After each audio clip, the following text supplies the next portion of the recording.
I'm making this video because I don't want NBA 2K19 to be a punted opportunity at making this one of the greatest 2Ks of all time. Off rip, we already know 2K19 was better than 2K17 and 18. That's not even to be discussed. Anybody who says otherwise either didn't play 2K17 or 18, or it was their first 2K, so they have some fond memories. 2K19 is clearly better, and it has a chance to be a top tier 2K, my guys. And I'm being very serious when I say that, but with every time 2K comes out with something dope, a dope event, or a cool feature, or it's on the other side, it's something up, the servers don't work, and you can't even play Ruffles. Or a delayer ends up winning one of these events, and there's no repercussions, and 2K support does nothing about it. At every turn, there's a good idea, and then there's some bullshit to come with it. Yo, I remember when I was at the 2K event, and I was talking to a couple of the devs, and they told me that they work 80 hours a week. I was like, what? Hey Google, how many hours is in a week? 1 week equals 168 hours.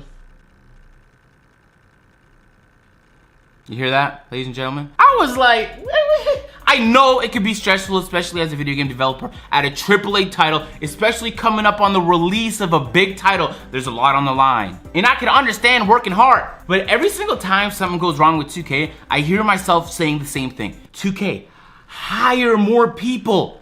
Just hire them. If I'm having trouble uploading videos and I can't keep up with the output and I have the means to do it and the money, what do? I hire an editor. If you're struggling to fix up a game or to create a game and it's always coming with issues, hire more people to solve the problem. I know a lot of us are giving like 2K the benefit of the doubt, right? And like big corporation, you're thinking they're making fantastic moves at a business level. But explain it to me then. Explain why I can hop on the park and then I see guys with KKK shirts on. There's no real reporting system. The only way they get reported is if it's on Twitter and then somebody @s me on Twitter and then I have to reply to that just so it shows up on Ronnie or Mike Wang's phone, and then they see, oh, agent responded, let's click on that, and then boom. Because I have a lot of followers, they will get a notification when I respond, and then that's how the person gets banned. The same thing goes for delayers. There should be a real system to report these people, and the fact that there's not is crazy. Number 2, how on earth in a company this big is there no community manager? Are you trying? Are you trying, my guys? Because when you don't hire a community manager, they're basically making Mike Wang and Ronnie 2K do the job of a community manager, but they have different roles and they have different responsibilities on top of the stuff they're asking them to do. It's like LD2K left. He's not there anymore. So why don't you just hire somebody else? There's some games that have like 3 or 4 community managers. I don't know if you guys know that. Like there's smaller games in 2K that have multiple community managers. And the community managers, what do? They go look around in the community. They check YouTube, Twitter, Reddit. They see what the community's talking about. They see what the concerns are. And so Mike Wang is already a gameplay director. He already has a lot on his plate and you're going, okay, Mike Wang, you're also gonna do some of the tasks that was previously required by the community manager because he's not there anymore and we didn't hire one. 2K, I know for a lot of you guys it's very simple, right?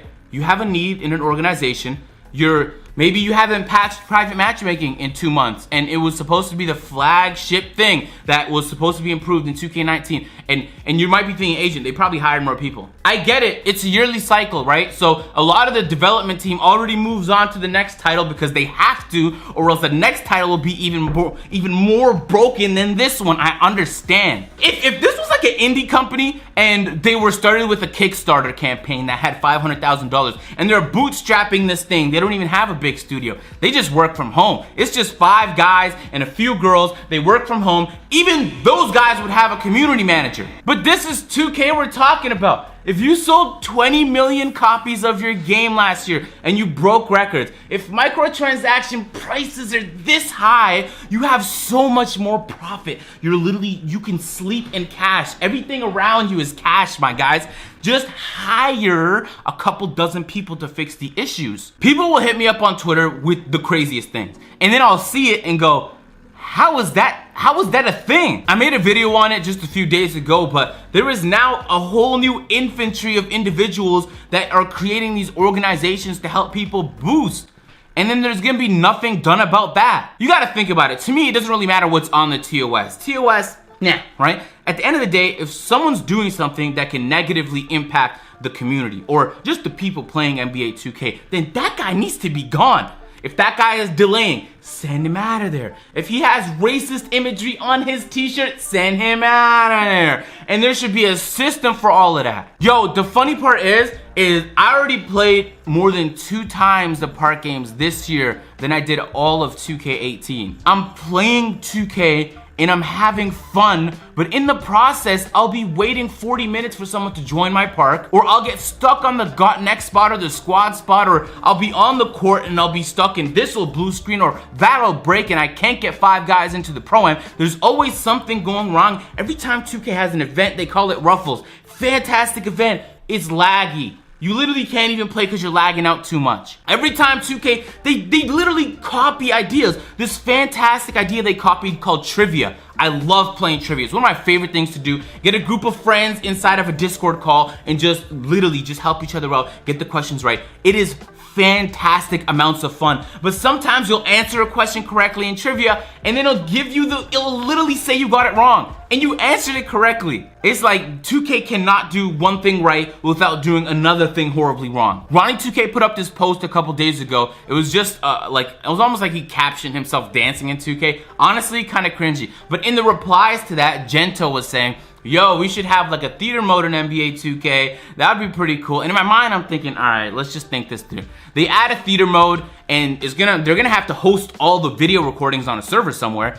The servers are gonna be shit. Can you imagine if hundreds and thousands and millions of terabytes of video, everybody logging their theater mode videos on 2K was just stored on the same server that already can't manage to do its task successfully? That server is gonna be complete shit. So I'm just thinking to myself like, all right, we added theater mode, but then the server stopped working. That's what happened with Fortnite for me. When the second Fortnite added their replay system, I started to get serious frame drops and lag when I'm playing. And the servers just literally have not been the same since they added that. So it's like, god damn, it would be dope to have a moving camera. You know how much that would help for videos? Or what if you're trying to be a try-hard player? It'd be nice to be able to watch your shit back in game if you don't have an Elgato or something like that. But then I catch myself saying things like, no, don't add that fantastic theater mode system into the game because 2K will not implement it correctly. And they won't implement it correctly not because they're not talented enough. The developers are really talented. There's just not enough of them.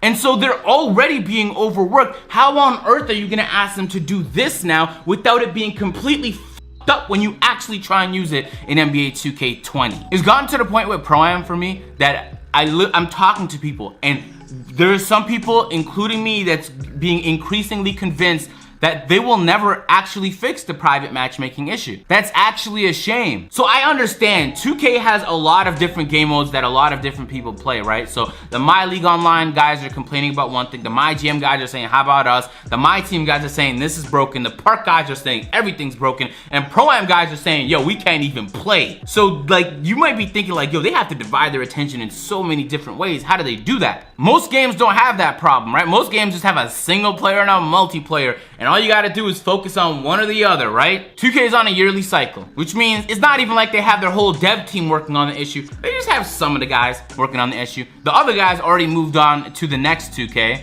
And then the only solution I can seem to think of is just hire more guys. That's what I would do. That's what I would do if I was being throttled because I couldn't complete the tasks necessary for me to do my job. I would just hire the people required to do it. I was just watching a John Oliver piece last night about Facebook, literally doing the same exact thing. We know Facebook makes money, a whole lot of money, but there's so many issues that they have that they could have just solved by hiring people, and they didn't do it. And then they got themselves in a huge controversy. We seem to think that these like big corporations just know what they're doing. That's how they got that big. But sometimes, like, guys, like, it's in front of you. The answer is in front of you. Yo, 2K19 can be great. Yo, it can be fantastic. We asked him for his skills gap. And I know it's not perfect and I have complaints about the shot contest, but it's much better than it was in 2K18. You can't do blow-bys and snatchbacks all the time. If you want to get past me, you're gonna have to try to get past me. Last year when it was bored and it was the end of the night, I was playing Fortnite or Rainbow Six. This year I'm like, yo, hop on 2K19, let's play. I'm having fun. It's actually enjoyable. And I have a feeling it can stay that way. They have a fantastic rotation of park events. The park changes all the time, so it's not like you're playing in the same boring, monotonous park. They did so much correctly to increase the replay value of the game. They add small things like trivia. It's like, who the f would have thought of that? But they did, and it's fun to play when it works, but that's the thing. When it works. Some of these things just don't work, and so it ruins the fun, and you begin to ask yourself, like, if they're making so much money and they know it's an issue and it's been going on for so long, how on earth is it still an issue? Like, with the good comes the bad, and it'd be nice for a change if we just got some good without getting any bad. Yo, listen, man, I'm dead ass. Like, 2K19, that shit can compete with 2K11 and 2K16, but not in the shape that it's in right now. Not even remotely. They're gonna have to change a whole lot of things about the game and clean it up. First things first, get those delayers out of here. I can't play on the stage for over 20 minutes without one of them ruining my experience. Anybody being toxic, man, get them out of here, man. Get those,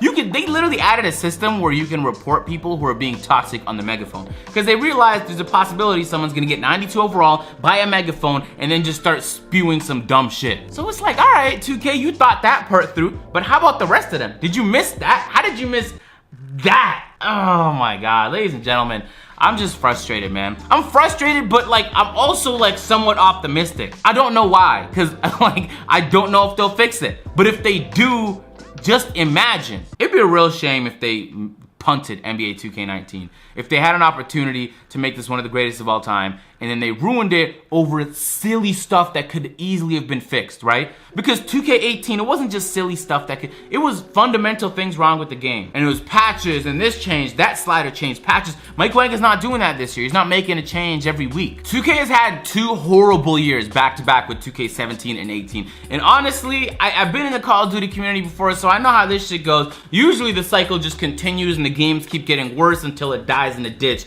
But even as pessimistic as I was before 2K19's launch, like the game, like they just surprised me. They surprised me with all the changes they made to the park. Even the My Team guys, I thought the My Team guys were gonna hate 2K19. Even, I mean, there is some things to hate, but for the most part, they're pretty content. The content creators that left in 2K18 because they were bored of the game are coming back because 2K19 has it. But it's still broken, and it will drive people away until it gets fixed. And 2K has the numbers. 2K literally can look at their phone and be like, all right, this is how many active players we have. And I know they'll start to see a trend of it going downwards if things that are broken don't start to get fixed. It's like they have all the information necessary, right? They have all the information about us and how much we play and how much we do this. It's how they make their decisions on microtransactions, right? Because that's what a business does. They gather all this data and they help use that data to monetize their audience past the initial $60 purchase of the game. So 2K is fantastic at using the data to make money, but they are not so good at using the data to just fix up the game. Also, you know, like a few weeks ago when I told you guys my theory about using a VPN to increase my latency so my latency doesn't fluctuate and shooting doesn't become impossible? That shit works. I have a VPN and I turn it on when I play 2K and it keeps me at high latency like 99% of the time. And so I'm having a lot more fun playing 2K now, and I got my crossover cable, everything set up perfectly. Like, yo, as long as there's no glitches, bugs, delayers, if I'm just playing 2K, I'm having fun. It's been a couple years since I could say that. 2K17 was just brick wall, 6'2", speed boosting, sharpshooter cheese. 2K18 was just boba eyes and snatchbacks left and right. My guy Vin Piz was having the time of his life. And 2K19, I can't think of a fundamental issue with the gameplay that ruins the experience. I can't think of it. I mean, sure, there's stretch bigs that shoot in your eye. That's a matter of shot contest. And honestly, Mike Wang could pull out his phone like this and be like, shot contest? Increase that a little bit. And it would have literally solved all the stretch big issues you guys are having. Yo, I'm gonna catch you guys in the next video. If you guys enjoyed, drop a like, subscribe to the channel. I don't anticipate I'll be doing much like ranting videos in 2K19. Honestly, there isn't as much to rant about this year as there was in previous years. But every once in a while, 2K gives me a fantastic reason, and I feel like this was one of those. I'll catch you guys in the next one. Click on one of these 2 videos. If you guys are new and you wanna see more videos, subscribe. I'm out. Peace.